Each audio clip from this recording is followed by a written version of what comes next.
600 કરતાં પણ વધારે વર્ષોથી વસેલું અમદાવાદ શહેર યુનેસ્કોમાં ઇન્ડિયાનું સૌપ્રથમ હેરિટેજ સિટી તરીકે જાહેર થયું છે અને એ બાબતે આપણને સૌને ગર્વ છે. પણ અમદાવાદી તરીકે શું આપને ખ્યાલ છે કે અમદાવાદના હાર્દસમા વિસ્તારમાં આવેલી એક મસ્જિદ જે દેશ વિદેશમાં પ્રખ્યાત છે અને તેને સુંદર રત્ન સમાન મસ્જિદ એટલે કે મસ્જિદે નગીનાનું બિરુદ મળ્યું છે.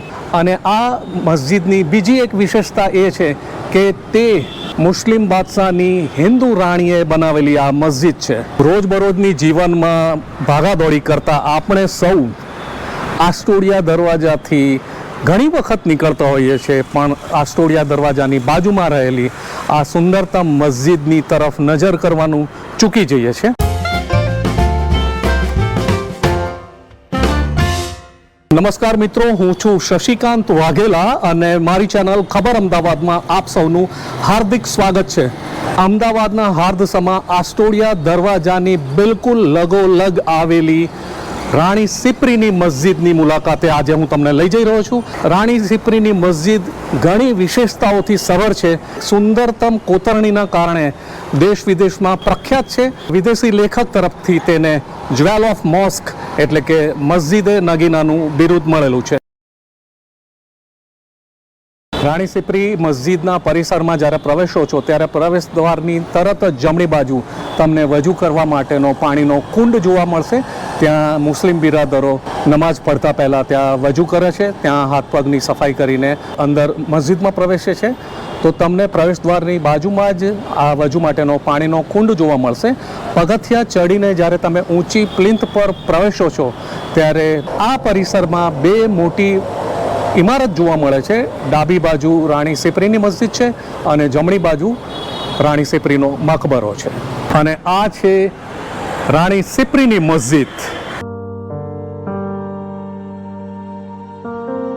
અમદાવાદનો ઇતિહાસ પુસ્તક અનુસાર બેગડા અને રાણી સિપ્રીના પુત્ર અબુબકર ખાને કોઈના સાથે ન્યાયોચિત વર્તન નહોતું કર્યું, અણછાજતું વર્તન કર્યું હતું. તેથી પોતાની ન્યાયપ્રિયતાને જાળવી રાખવા માટે અને ન્યાય પ્રતિષ્ઠાને ઊંચી રાખવા માટે મહમૂદ બેગડાએ પોતાના જ દીકરા અબુબકર ખાનને મોતની સજા ફરમાવી.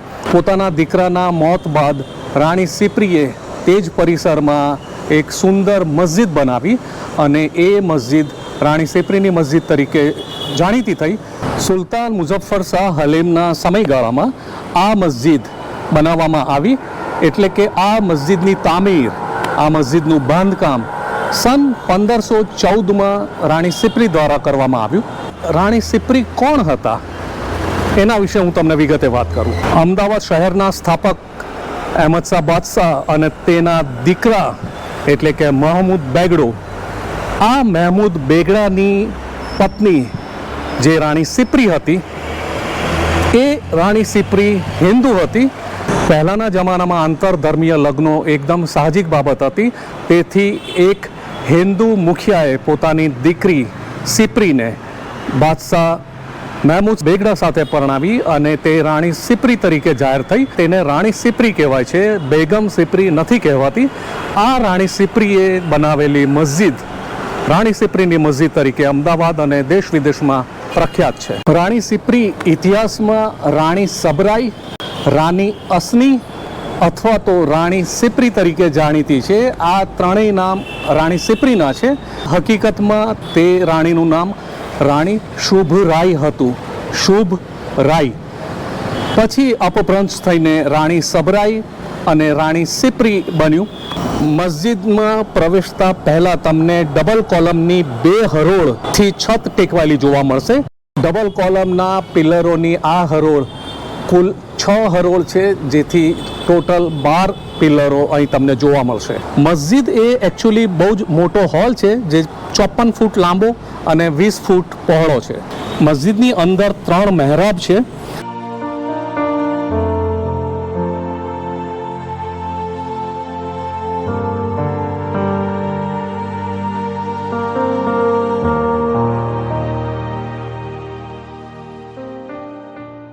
રાણી સિપ્રીની મસ્જિદને રેક્ટેંગલ માર્વેલ પણ કહેવામાં આવે છે. અમદાવાદની કોઈ પણ મસ્જિદમાં ના હોય તેટલા સુંદર મિનારા આ રાણી સિપ્રીની મસ્જિદની આગળ બે સાઈડે બે મિનારા તમને જોવા મળશે. નીચેથી છેક ઉપર સુધી અતિશય સુંદર કોતરણીથી સજાવેલા આ બંને મિનારાઓ 50 ફૂટની હાઈટ ધરાવે છે. બીજી બધી મસ્જિદોના મિનારા જેમ જોવા મળે છે તે રીતે આ મસ્જિદના મિનારાની અંદર સીડી નથી કે ત્યાંથી ગોખલા પણ પડતા નથી. આ ફક્ત શોભાયમાન વસ્તુ તરીકે આ બંને મિનારાઓ બનાવેલા છે. નીચેથી ઉપરની ટોચ સુધી બંને મિનારાઓ સરસ સુંદર કોતરણીથી ભરપૂર છે. અન્ય એક જગ્યાએ લેખક કહે છે કે જે બે મિનારા છે એ કેરો એટલે કે ઇજિપ્તના મિનારા કરતાં પણ વધુ સુંદર છે અને આ એક હિન્દુ રાણી જ બનાવડાવી શકે અને હિન્દુ કારીગરો જ કોતરી શકે. મસ્જિદના ધાબા પરની કઠેરાની દિવાલો પર પણ એકદમ સુંદર કોતરણી અહીં જોવા મળશે. ઝરૂખાના બ્રેકેટમાં પણ પથ્થરની સુંદર કોતરણી તમે અહીં જોઈ શકશો.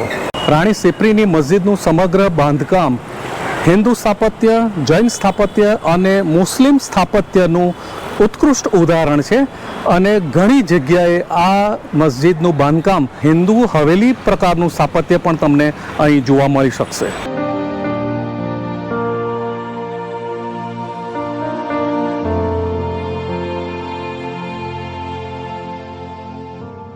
મિસ્ટર ફર્ગ્યુસને આ મસ્જિદને નાની છતાં પણ સુંદર મસ્જિદ છે એવું કહ્યું છે.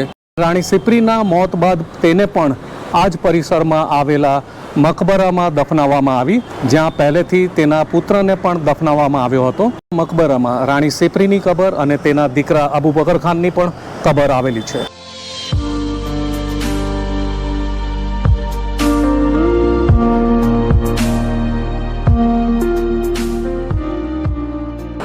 અહીં તમે મારી પાછળ જોઈ રહ્યા છો એ રાણી સિપ્રીની કબર છે. રાણી સિપ્રી અહીં કાયમ માટે સૂતા છે અને અહીં એમના તરત બાજુમાં એમના દીકરા અબુ બકર ખાન.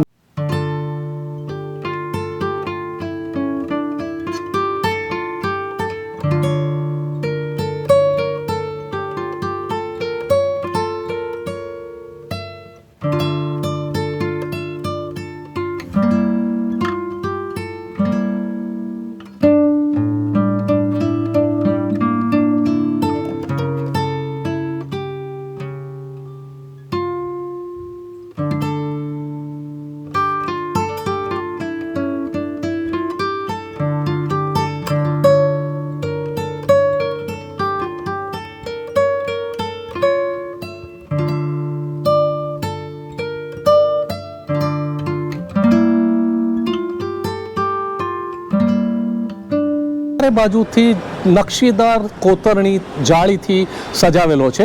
ચારે તરફની દિવાલો ખૂબસૂરત નકશીદાર કોતરણીથી સજાવેલી છે અને મકબરાને ચારે ખૂણે ખૂબ જ સરસ સુંદર નકશીદાર કઠેરાઓ પણ બનાવવામાં આવ્યા છે. ઘણી જગ્યાએ આ કઠેરાઓની અંદરની કોતરણી ક્ષતિગ્રસ્ત થયેલી પણ તમને જોવા મળશે.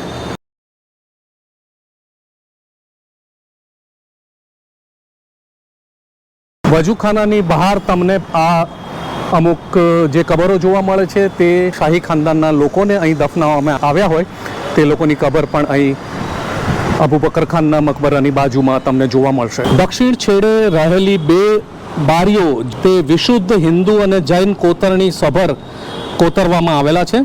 બહુ જ ઝીણવટપૂર્વક કોતરવામાં આવેલી બંને બારીઓની અંદરથી વાતાવરણનો તીખો તાપ મધ્યમ થઈને આવે અને હવા ઉજાસ અને ઠંડકનો અહેસાસ જળવાય એ ધ્યાનમાં રાખવામાં આવેલું છે. અમદાવાદનો સૌ પ્રથમ સિમેન્ટ કોન્ક્રીટવાળો રસ્તો આસ્ટોડિયા દરવાજાથી વિક્ટોરિયા ગાર્ડન સુધી બનાવાયેલો હોવાનું ઇતિહાસમાં નોંધાયેલું છે. એ વખતે અહીં જે મસ્જિદનો બહારી ભાગ છે તે કદાચ ખંડિત થયો હોય તેવું માનવામાં આવે છે. આ બાબતે ઇતિહાસમાં ઘણું સંશોધન માંગી લે તેવો આ વિષય છે. હું અત્યારે છું રાણી સિપ્રીના મકબરાના ટેરેસ ઉપર. અહીં ખાદિમની મહેરબાનીથી મને અહીં આવવાનો મોકો મળ્યો છે, કેમ કે ખાદિમ તરફથી જે એક રિક્વેસ્ટ હતી કે ભાઈ અહીંયાનું જે ટેરેસ અથવા જાળી જે રીતે ક્ષતિગ્રસ્ત થાય છે, આ બધી એમની તકલીફો સાંભળીને એમણે મને અહીં ઉપર આવવાનો મોકો આપ્યો. ખાદિમ સાથે ઉપર ટેરેસ ઉપર આવીને મેં જોયું તો ખરેખર આ ઉપરની હાલત ખસ્તા થઈ રહી છે. ધાબા પર ક્રેક પડી ગઈ છે, જેમાંથી વરસાદ સમયે અહીં પુષ્કળ પાણી સીપેજ થઈને લીકેજ થઈને નીચે રાણીના મકબરા પર પહોંચે છે અને જાળીઓ તૂટી ગઈ હોવાથી પણ ઘણા પશુ પંખીનો અંદર આવન જાવન રહે છે. તો આ બધી વસ્તુઓ જે રીતે ખાદિમે કીધી કે એમણે આર્કોલોજીકલ સર્વે ઓફ ઇન્ડિયાને જાણ કરી છે, લેખિતમાં જાણ કરી છે, ત્યાંના ઓફિસરો ફોટોગ્રાફ લઈને પણ ગયા છે, પણ ખબર નહીં કેમ આ વસ્તુ પર હજુ સુધી ધ્યાન દેવાયું નથી. ટેરેસ પર આવવાથી મને જાણવા મળ્યું કે ટેરેસ પરના જે કઠેરાની સુંદર કોતરણી પણ ઘણી જગ્યાએથી ક્ષતિગ્રસ્ત થઈને તૂટી ગઈ છે, જે પોતે આ ખાદિમ સાહેબે એને ધાબા પર સાચવીને રાખી છે. એ તૂટેલો ભાગ અને બચી ગયેલી જે જાળી છે એ પણ હું તમને બતાવી રહ્યો છું કે અહીં એ ખાદિમ સાહેબની સાચવણી વ્યવસ્થિત રીતે થઈ રહી છે, પણ સરકારે થોડુંક પોતાના તરફથી પણ ધ્યાન દેવું જોઈએ. ખાદિમ તો ઈચ્છે છે કે અહીંયાની જે પરિસ્થિતિ છે એનો વહેલામાં વહેલી તકે ઉકેલ આવે. આપણે પણ એક અમદાવાદી તરીકે આપણી આ હેરિટેજને બચાવવા માટે શક્ય એટલો પ્રયત્ન કરીએ અને આર્કોલોજીકલ સર્વે ઓફ ઇન્ડિયાને, મ્યુનિસિપલ કોર્પોરેશનને અને લાગતા વળગતા સર્વે તંત્રને આપણે સૌ રિક્વેસ્ટ કરીએ કે મસ્જિદે નગીના કહેવાતી આ રાણી સિપ્રીની મસ્જિદ જે રીતે ધીમે ધીમે ક્ષતિગ્રસ્ત થઈ રહી છે એ બાબતે તંત્ર વહેલી તકે જાગે અને એને ઉગારી લેવા માટેના શક્ય તેટલા તમામ પ્રયત્નો કરે. આપ સૌને મારી આગ્રહભરી વિનંતી છે કે ક્યારેક તમારા વેહિકલને બ્રેક મારીને રાણી સિપ્રીની મસ્જિદની અંદર આવીને આ ઉત્કૃષ્ટ પથ્થરની કોતરણી નિહાળશો ત્યારે તમને આપણા ભવ્ય વારસા અંગે પૂરી માહિતી મળશે અને આપણા ભવ્ય વારસા અંગે તમે ગૌરવ અનુભવી શકશો. રાણી સિપ્રીની મસ્જિદ અને રાણી સિપ્રીના મકબરા પર બનાવેલો આ એપિસોડ આપને કેવો લાગ્યો એ બાબતે તમે મને જરૂર જાણ કરજો. આપ કોમેન્ટ લખી શકો છો, આપના સજેશન્સ લખી શકો એમ છો.